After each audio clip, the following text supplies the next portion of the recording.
Well, thank you for being here today. It's an honor to gather. Friends and family are here today gathered to remember Bill Wilson. Bill was born on September 15th, 1959, and passed from this earth on March 21st, 2024. You know, when you read an obituary or you look at a grave marker, a lot of times you'll see the two dates, and that's all you'll see. And in between it, there's a dash, right? But the part that really matters, the part that really means the most, is that dash, right? The dash represents a lifetime of memories, friendships, weddings, good days, bad days, children, grandchildren, jobs, vacations, sicknesses, everything. So today we will remember the life of Bill. So we're going to start first with a quick video, and then we'll continue with the service. So we'll turn it over to the...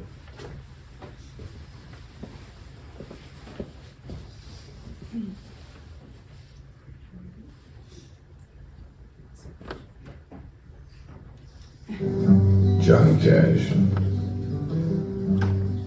Norman, Norbert, Funky Donnie Fred, Betty Swan, Bobby Noter, Sherry Jim Walker, Paul Seeley, Grandma Jack Alexander.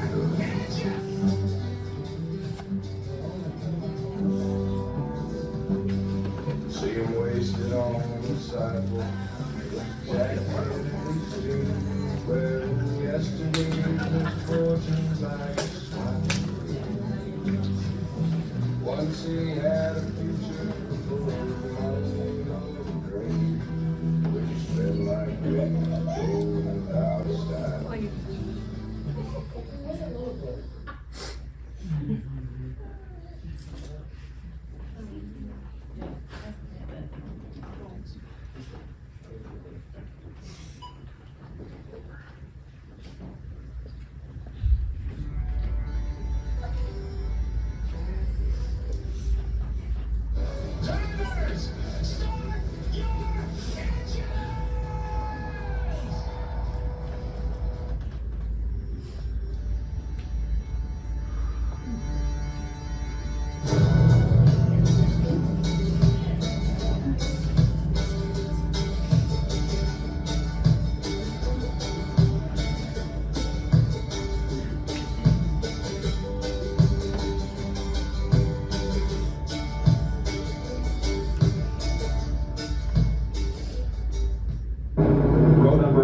David Hutto and Alex Leatherwood.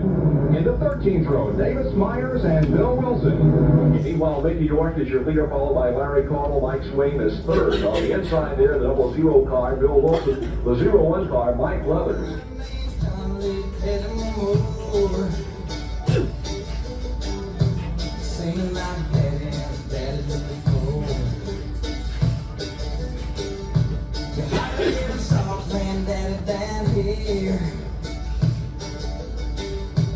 Only come to town about twice a year. You buy 100 pound yeast, tanks of copper line. Everybody knew that they didn't shine. And I ran a new man with a granddad baby. But just wait a little bit, not a lot. You know. Who's got it?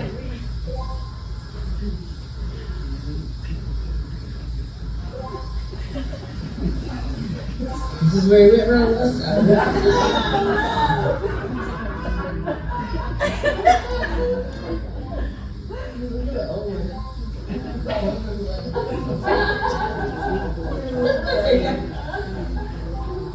There you go. Yeah!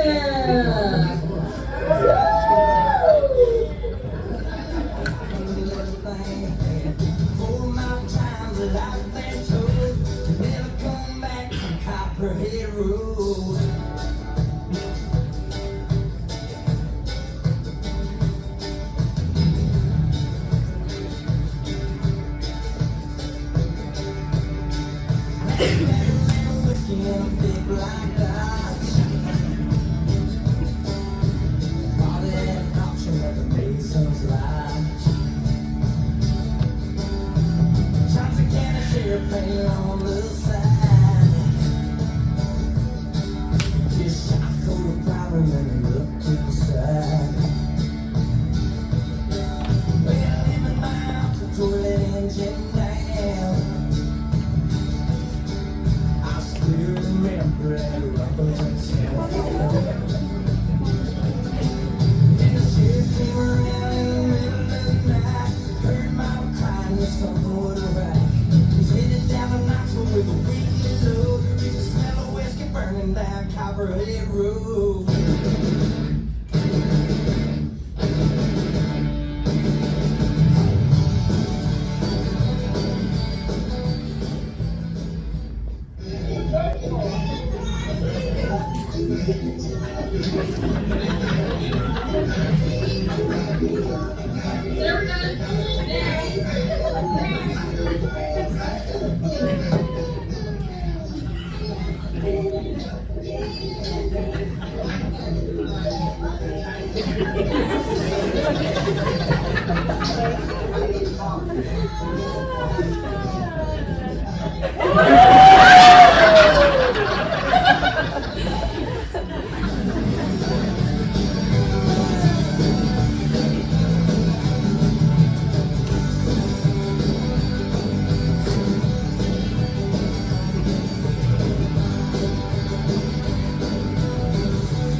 Now later this afternoon when we all get together, we expect to see some of those same moves. Today is a special day to be able to remember the life of Bill.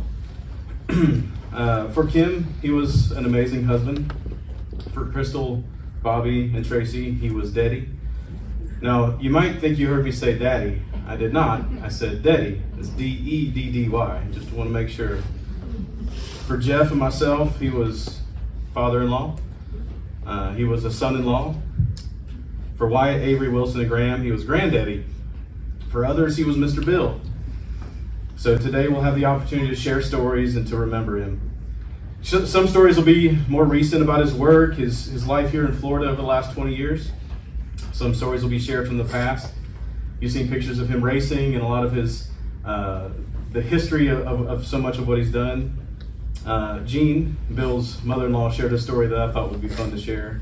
Bill and Kim, about the time they started dating, Kim was working in a restaurant, and Bill would come by every evening to get dinner, of course, right? So he would stop by every evening, and eventually Jean would say, all right, y'all go hang out. And she'd send him off, but she told him to make sure to be home by 10 o'clock. And she said Bill would always have Kim home by 10 o'clock. But then they'd sit out in the driveway and just keep talking in the car. I don't know if they were just talking, but you know, they would be hanging out in the car. And so Jean would have to flip the lights on and off to say, it's time to come inside. But I think that's a sweet story because that's the beginning of a love story that turned into a great marriage. It resulted in 3 daughters, 4 grandchildren, and countless stories of the way Bill loved and cared for the people around him. Bill was one of those ones who loved life. You saw him dance, and he loved dancing. He loved racing. He loved all the things that he loved his family. You know, and thinking about all this sometimes brings different emotions. It might bring the emotion of sadness. We're sad at the absence of someone we loved and who loved all of us. And sadness is the right feeling for a time like this. You know, in the Bible, we read about Jesus, and even though Jesus was perfect, he still grieved. He still felt sadness. One of his best friends, Lazarus, died, and the Bible tells us that he wept. He was sad. He mourned at the death of his friend. So God is with us in the midst of our grief. God hates death as well. He's a friend that's closer than a brother, and he joins with us in our sadness today. In another part of the Bible, in Hebrews, it says that Jesus empathizes with us in our pain. In the midst of sadness, we can go to God and he will comfort us. It's also special that we're able to grieve together. In the midst of our sadness, we should be thankful that we have one another, that we can cry, we can laugh, we can share stories, and we can miss Bill together. You know, we also feel joy. We feel joy that Bill is no longer in pain. We feel joy that he's experiencing eternity with God. We feel joy that he was able to live 64 years and we got to enjoy that with him. You know, as we said already, Bill enjoyed a really full life. He was a master at his craft. Whether it was racing or wrenching, he knew what to do and he was trusted by those around him. He was brilliant. He always kind of knew how to get something to work, right? And in everything he did it well.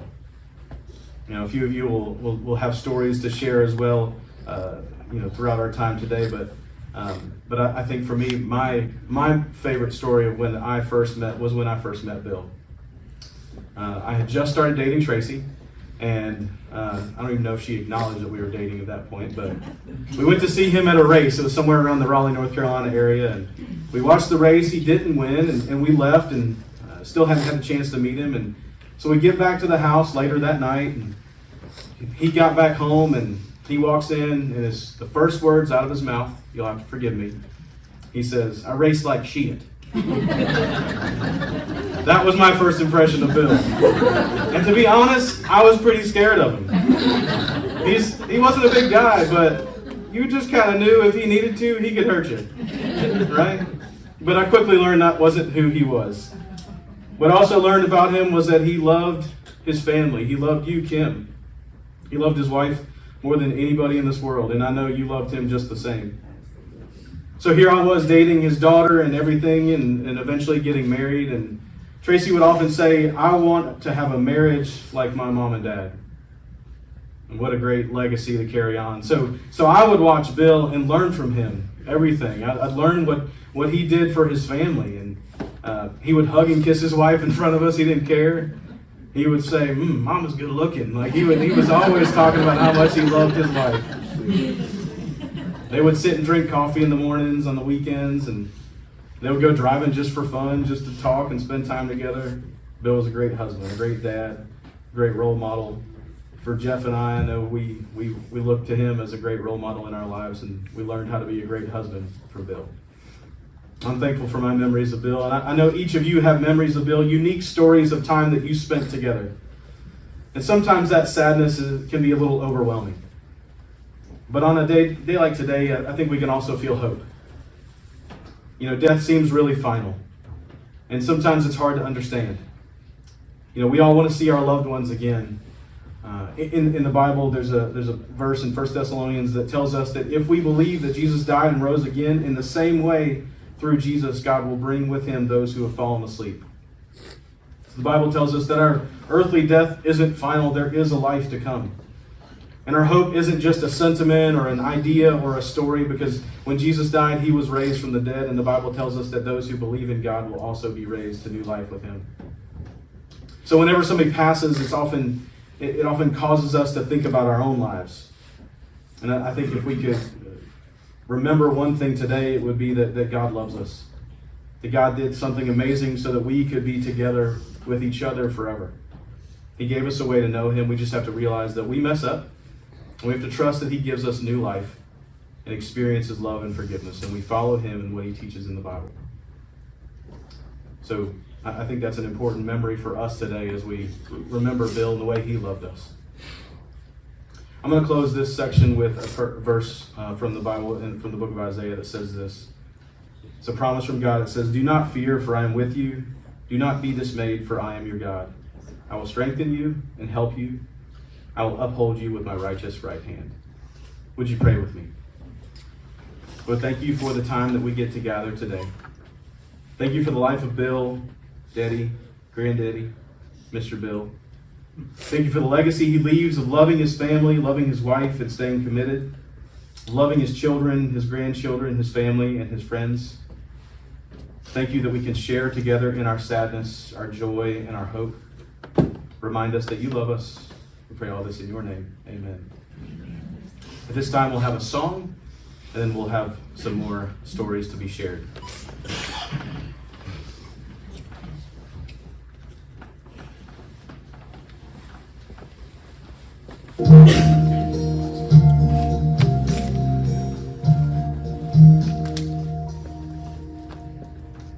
She's 15, and he's barely driving a car.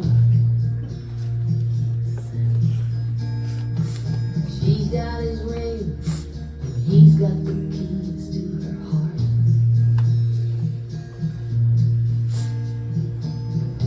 It's just a matter of time.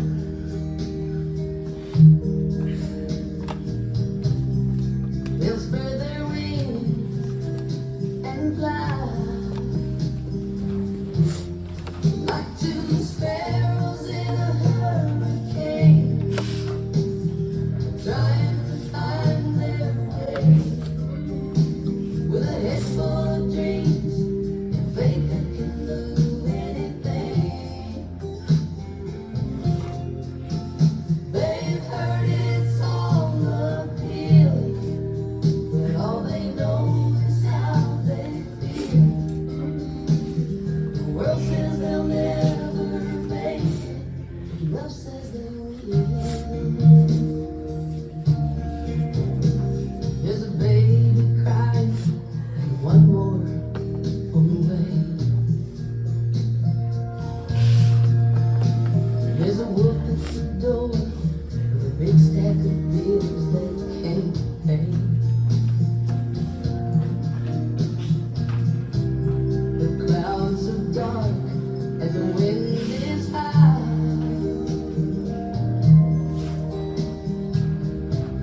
But they can see the other side. Like two sparrows in a hurricane, trying to find their way with a head full of dreams and faith that can move anything.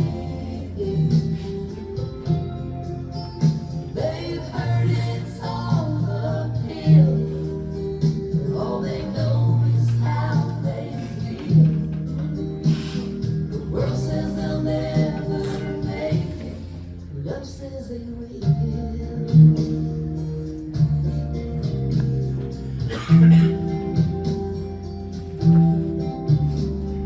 She's 83, and he's barely driving a car. She's got his ring, and he's got the key to her heart.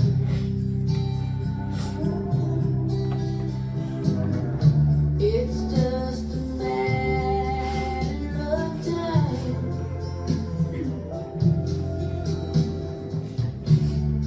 They'll spread their wings and fly like two sparrows in a hurricane, trying to find their way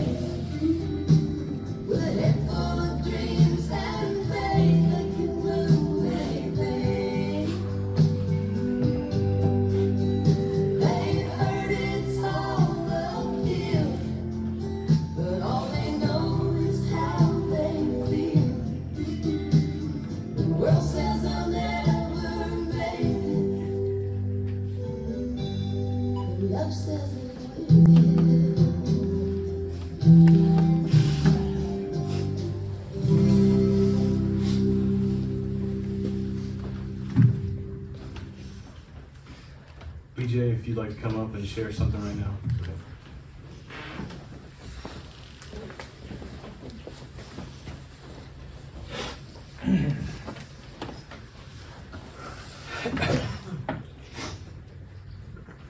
I don't know if everybody knows me or not, but last couple of years I've been the branch manager for where Bill worked at. Not that I ever needed to manage Bill, I just tried to keep up with him. About 10 years ago, we all met Bill at Neff, and he came in as a truck driver. Well, he was a truck driver, and heard that he was a truck mechanic, and nobody really knew what to think of him. You know, he was a small guy, you know, not big in stature or anything, but I think the first time I ever seen him swing a sledgehammer and his feet come off the ground, everybody in the shop looked at him and was like, wow, okay, this can work. And then slow but sure, we started to learn Bill's talents about his welding capabilities and fabricating, and we started to do more things in our shop, and it was around what Bill knew and what he brought to the table, and it was amazing. And you know, everything that we brought, you know, Mr. Bill, you know, he said, "I can fix that. It's gonna take some time." He said, "Well, I can fix it." And don't rush me, right? Don't rush me. That's what it was. It was always don't rush me. I apologize for how many times we were sending him home looking like we drug him across the parking lot. But It's been always, yeah. and the cuts on his head. And you know, some days I look at him and I'm like, good Lord, that man works so hard. You know, everybody that's ever met Mr. Bill could look up to him for the work ethic and just how he was as a man and a friend to all of us, for sure. You know, one thing that was funny about Mr. Bill is we've had wash guys for years washing equipment. And if a machine come through Mr. Bill's bay and it wasn't up to his level, you know, what he expected, you know, there's that man, lead mechanic there, he's washing the windows and sweeping floors and everything. And you could always tell which ones were sitting in line with Mr. Bill. And that was always something, you know, it was special. Mr. Gill and a lot of these guys nearly took a gamble and, you know, left a big company to come work for a small company. And I told Mr. Bill to be his shop, and it was. And it was basically, you know, Mr. Bill's way, and he set up the program that, you know, kept our machinery running and kept our customers happy. And we've done some great things. We did some great things while we were there. Bill had his own bay, and there wouldn't be one machine in it, and it would be half full of what we call BJ's junk, because a lot of our equipment was new. But we would always bring projects in for him to work on and customer equipment. And he always did call it my junk, but even still, he somehow managed to fix everything that we ever brought him. You know, some things would take longer than others, but you know what? As long as we didn't rush him, he was happy. I think he was happy. And I could keep up with him on parts. You know, it was funny when all these guys came to work with us, we had to slow them down a little bit and, you know, almost PTSD him because of where we were at and where we came from. And we were all just able to do our jobs, and I think we all had a good time. And he was a big part of that. He's one of the legs that we stood on, for sure. You know, and we thank you for that time that, you know, he was able to come and do that with us. And thank you for that, Ms. Kim, for gambling all of us in this new adventure that we're on. You know, speaking of bringing home, you know, Bill, there was one time at Neff that, I don't know if you knew this or not, but he got showered in hydraulic oil. I mean, he got sprayed and he was dripping, and he wouldn't take a new uniform. He went over to the wash bay and he took a shower with the pressure washer and hosed his clothes off and put everything back on and went back to work. You know, but his dedication was second to none. Even, you know, when Mr. Bill was sick and he was out, you know, he still, you know, thought everything was his responsibility, you know, and God loved him for that. You know, he was dependable, and the talent, I don't know where he learned to do some of the things that he did, but I mean, I've never seen somebody do some of the things he's done and the ways that he did it, and I've looked up to him for years. You know, I think there was only ever one thing that, you know, that Bill missed on the machine, and I think when we told him about it, he took it so hard, I felt bad for you to say anything to him. you know, because that's how high his standards were for everything, and how he treated everybody around. You know, everybody loved Mr. Bill. I mean, he was definitely a mentor for us all, and you know, there's a young gentleman right there that he spent a lot of time with that has really taken over the reins of where we're at now. And I know Bill's looking down on him every day, and he is damn proud of that boy right there. Mm. You know, he'll be looking down on all of us for a long time. And I tell you, you know, they always say you're better off for knowing somebody. And Bill's that guy.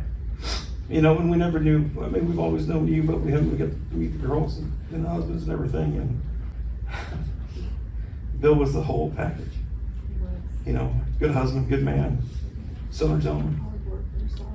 You know, and I wish I had 20 of them for sure. But it'll always be, you know, Bill's shop where we're at. It'll be Bill's bay, and we're always going to do things the way that he taught us how to do them. And I really appreciate you guys sharing him with us. Thank you so much.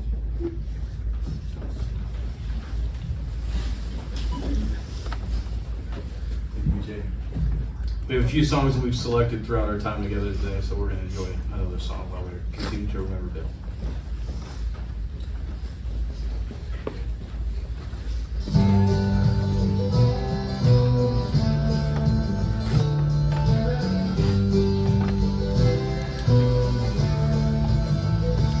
Daddy worked hard for his dollars. He said some folks don't, but that's okay. But they won't know which road to follow, because an easy street might lead you astray. I'll take the dirt road, it's all I know. I've been walking it for years, it's gone where I need to go. And it ain't easy, it ain't supposed to be. So I'll take my time, and life won't pass me by, 'cause that's right there to find on the dirt road.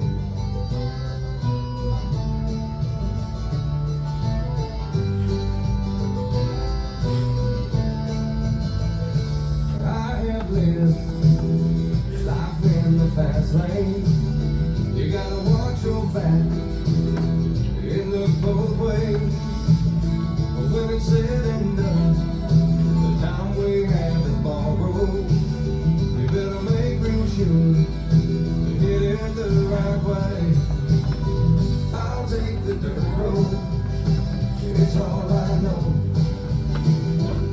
I've been walking it for years, it's gone where I need to go. It ain't easy, it ain't supposed to be. So I'll take my time, and life won't pass me by, 'cause it's right there to find. I'll take the dirt road, it's all I know. I've been walking it for years, it's gone where I need to go. It ain't easy, it ain't supposed to be. So I'll take my time, and life won't pass me by, 'cause it's right there to find on the dirt road. On the dirt road.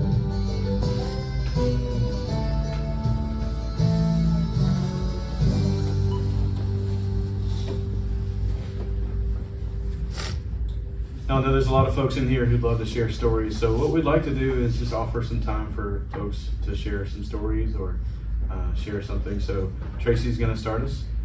So Tracy, come on up, and anybody else, feel free to just join us up here.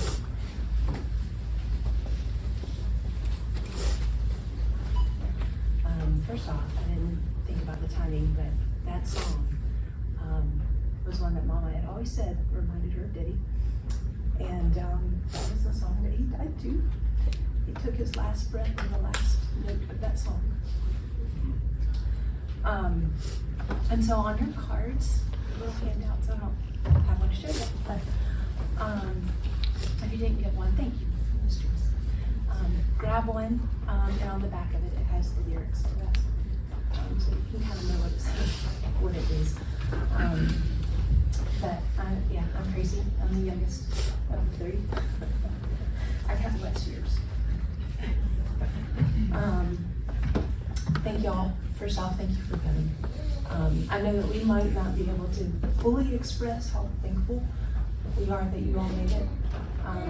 We know it was a drive, a flight, a sacrifice to come, and it really means a lot. So the first thing that I thought of was we very much are Daddy's girls.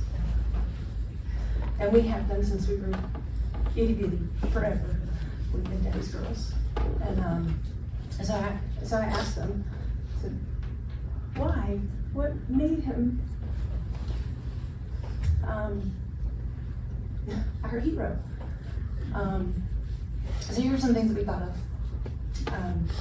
One of our first memories, and I think we all said this, one of our first memories was dancing on the back porch in the Brown house. And he always had those moves. Oh, look, okay, come on. And he has worn that same outfit our entire life. It has never changed, and the size never changed. So unfair.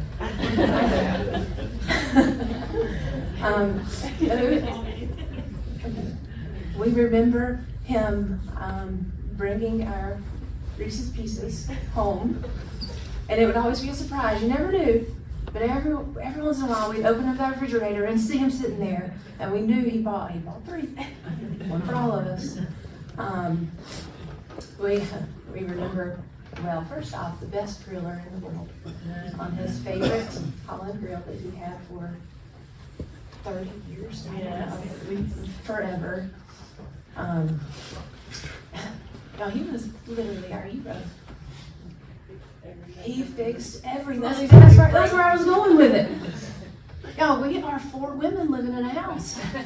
We broke a bunch of stuff. And he fixed every single one of them. It never occurred to me that there was somebody else in the world that I would call on, because my dad did everything. Didn't know that other people called other people to help, because Deddy did it all. We never had to worry about our cars. I didn't even realize that I was supposed to check my oil, because Daddy did it for us. He fixed our tires, he did our brakes, everything. Everything we broke. When I broke down, he came to me, and he didn't fuss at me. He maybe had fussed at Mama, but he didn't fuss at me when I locked my keys in the car. He never once yelled at us.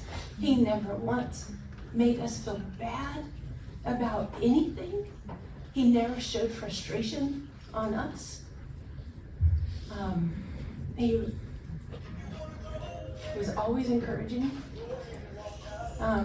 He valued just family. He always valued family. He valued our time together. We made sure we went on at least 2 vacations a year. Always camping and always skiing. And of course, he was the best skier. Just like he's the best at everything. As soon as he got on the skis, he looked like a pro. But again, that's part of being our hero. He always listened to us when we had questions, or when we just needed to talk, or when we, I don't know, we're doing stupid crap. He just listened and he supported us. He never told us anything that, he never showed any sort of disappointment. And what I remember, especially as we got older, is that he always told us that he loved us and that he was proud of us. And he would tell us that over and over and over again, right? He'd come up behind me and come tell me how proud I am of you, and he did that to all of us. And man did not want us to ever leave him. We could be there for 5 hours and he'd be like, you leaving already? Or we'd be staying for a whole week. Maybe. Yeah, he'd walk you out to your car, he'd stand there. He'd say, you don't need to leave yet. He never wanted us to leave. Oh, I know, he always saved dessert for me. Y'all, I know he loves his food. But he loved us so much more because he would give it up. There were very special things to him, and every single time he would give it to me. Or he would save his food for you. He taught us what it meant to respect other people. Crystal has a story on that one. If you want to ask her later. But he did. I never ever remember Deddy seeing someone in need and not helping. He taught me how to serve others. He taught me how to love other people. It was really easy to be a daddy's girl, right? When this is the man that we had. I think one of the greatest things out of all of that is watching he and Mama together. Y'all, the man loved Mama. And you had to be careful walking up in our house. Any corner you took, you never knew if they were behind there making out. Or dancing, or grabbing each other's butts, or all of those things. He loved her. And she loved him back. And the way they spoke about each other was incredible. Mama, you never said anything negative about Deddy to us. You praised him. You praised him always, which gave us the eyes of Superman. And he did the same for you. He always spoke positively of you to us. And always told us how good you look. Yeah, those pictures prove otherwise. That he did. I think about that. That's a legacy I want to carry. That's a legacy we carried. I want my kids to be able to look at their daddy the way that we look at ours. As our Superman, our hero, could do everything. So I also want to share a story that was hard about the hospital. So we were in the hospital for less than 2 weeks, something like that. 12 days.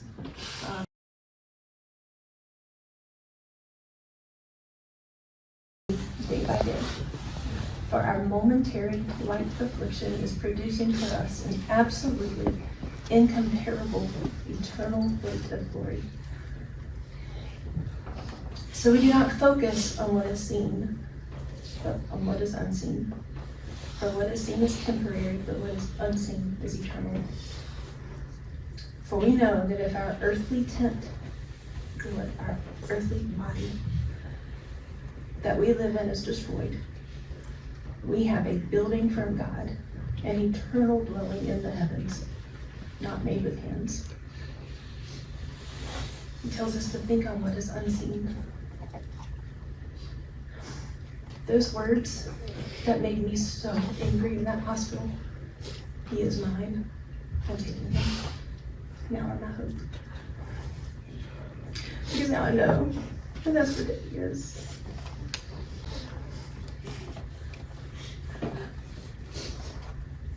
Let that be what people say of you. Let that be not people, what God says of you, that you are mine and I'm taking you home. Because we will have that eternity. We will have that eternity with him. We will get eternity with Deddy, with the Lord.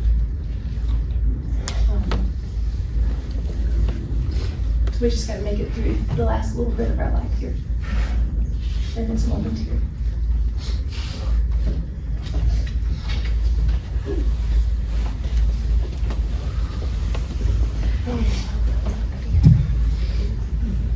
I'd like to open the floor if anybody else would like to share a word. I know we'll have time at Kim and Bill's house after this to share a lot of stories, but did want to open the floor if anybody else would like to share.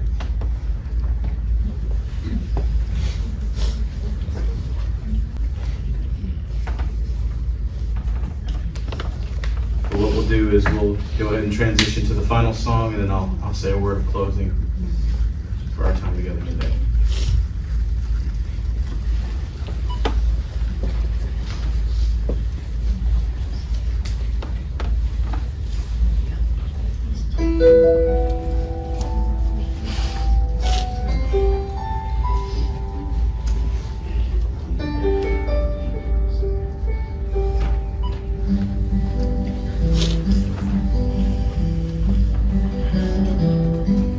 Looking back on the memory of the dance we shared beneath the stars above, for a moment all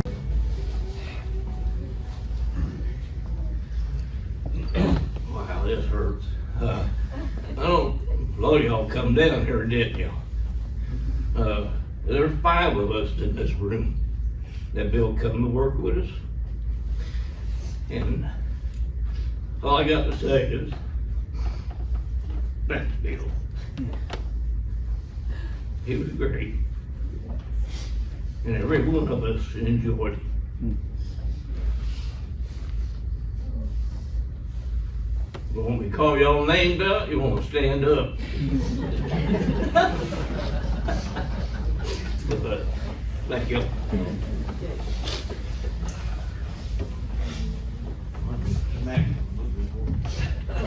Bill left quite a legacy, didn't he? As we close our time together today, I wanted to just first of all say thank you. As Tracy mentioned, many of you were praying over the last few weeks while Bill was in the hospital.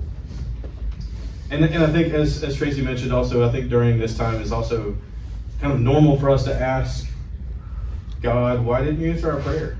You know, the Bible tells us that if we pray believing, He'll receive it. So what happened? You know, God, what did you do? Why didn't you answer our prayer?